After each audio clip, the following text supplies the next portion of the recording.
Oi, gente rica! Vou falar da continuidade, a parte 2 de Mateus, que ontem eu comecei lá na Praia do Canto, lá no final, olha, daquela montanha ali, tá? E simplesmente meu celular parou. E hoje eu tô aqui, eu vou almoçar daqui a pouquinho, mas vou fazer para você a continuação, vou dar continuidade ao Evangelho de Mateus, que eu estava falando. E eu estava falando sobre as parábolas, né?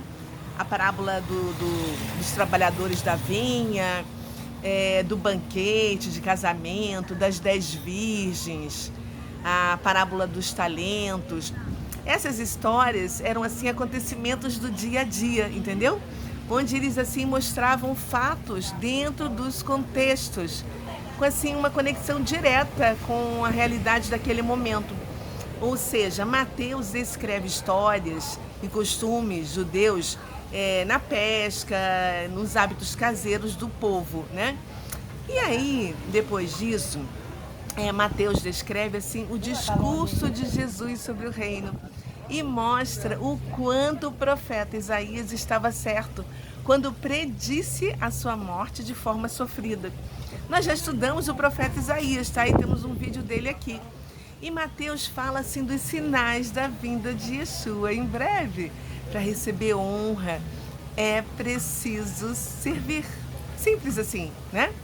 Depois também, Mateus descreve a história de Jesus montada no jumentinho, que tem um significado assim político-cultural no Antigo Oriente Médio muito importante e que eu vou contar para você. Eu não sei se você sabe, né? Mas essa entrada de em Jerusalém no Domingo de Ramos foi assim um dos episódios mais significativos do ministério de Yeshua. O jumento e não cavalo era assim a montaria tradicional de reis e governadores no Antigo Oriente Médio. Yeshua, de forma assim velada, estava assim reivindicando a condição de rei do seu povo. Olha só que legal, né? Sem contar que o ato de assim, entrar montado num jumento perto da Páscoa vinculava assim aos textos bíblicos de Gênesis, Isaías, Zacarias. Eu não me lembro exatamente quais eram os capítulos, nem os versículos, mas eu vou deixar aqui embaixo na descrição para você poder estudar, tá bom? E isso, assim, invocava uma imagem da expectativa messiânica. Olha só que interessante, né? Assim, Jesus estava dizendo aos judeus, né, que a era da restauração estava começando por meio dele. A luz da associação comum de orgulho humano, assim, daquele cavalo de guerra, né? E o jumento representava a humildade pacífica. E nessa interpretação estava assim revelando o caráter da sua realeza. Bem diferente do que isso representa para nós, né, que somos assim ocidentais, não é mesmo? Mas a gente tem que ler a Bíblia, né, com os olhos orientais, com os olhos deles, da visão deles, do que acontecia lá naquele momento. Por isso que a gente não pode ler, a gente precisa assim, realmente estudar a Bíblia, tá? E no último capítulo, que é o capítulo 28, Mateus registra a ressurreição de Yeshua, que surgiu corporalmente dos mortos. Perdão esse barulho, tá? E ele primeiro apareceu para Maria Madalena e depois para Maria, lá no sepulcro vazio, e depois é que foi para os 11 lá na Galileia. E somente Mateus menciona no Evangelho que os soldados vigiaram o sepulcro de Jesus. Sabe por quê? Porque os chefes dos sacerdotes se lembraram da profecia que o próprio Jesus disse que ele ressuscitaria. E para justificar o pedido de uma guarda, né? Eles disseram que os discípulos poderiam roubar e esconder o corpo para dizer que ele tinha ressuscitado. Aí, diante disso, o que fez? Pilatos destacou uma guarda romana e mandou vigiar o túmulo de Jesus, né? Hoje, em Jerusalém, existem assim 2 lugares onde assim muita gente faz visitas, né? Porque assim acreditam, né, que foi assim onde aconteceu o sepulcro de Jesus. que na verdade era assim de José de Arimateia, né? Eu tive assim a honra de visitar esses dois lugares quando estive pela primeira vez, segunda e terceira vez em Jerusalém. E eu conto assim como cheguei em cada um deles sem nenhum tipo de guia, entendeu? Mas assim, Jesus estava me mostrando, me levando, ele era o meu guia. Isso está lá no meu primeiro livro, Diário de uma Gadita.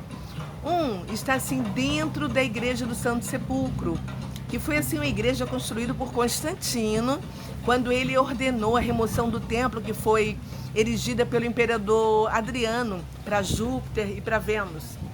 E ele encontrou um sepulcro nas escavações lá debaixo do templo.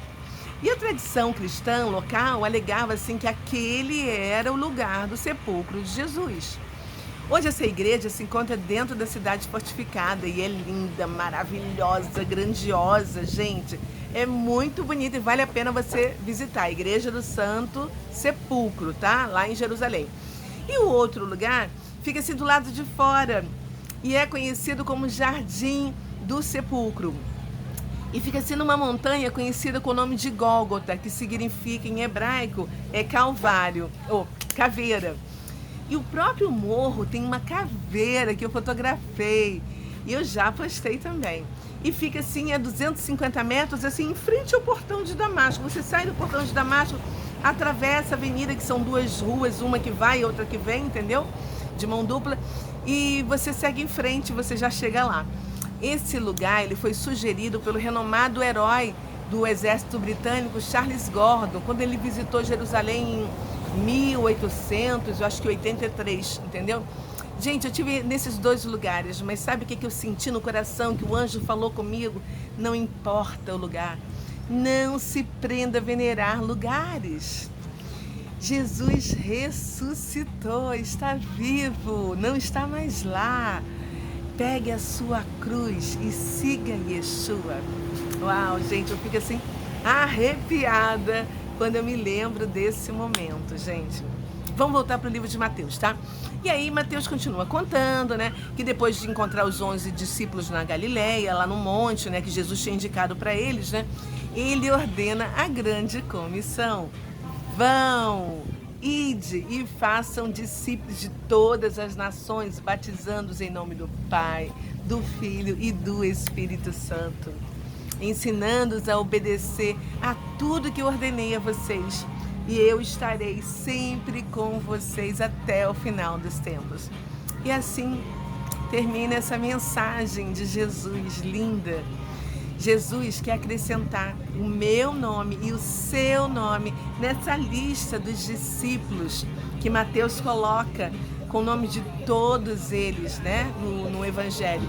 Será que você tem ousadia suficiente para levar as palavras dele sem limites de montanha, de mar, até os confins da terra? Então comece, movimente-se com seu dedo agora, compartilhe esse vídeo, mande para alguém que você se lembrou neste momento e que precisa ouvir o que eu acabei de falar.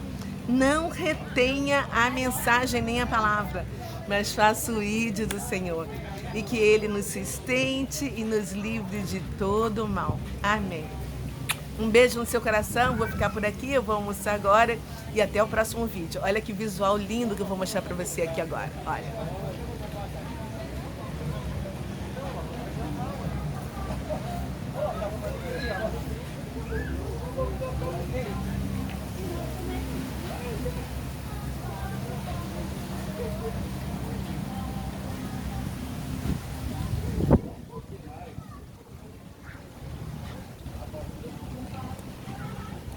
Tchau.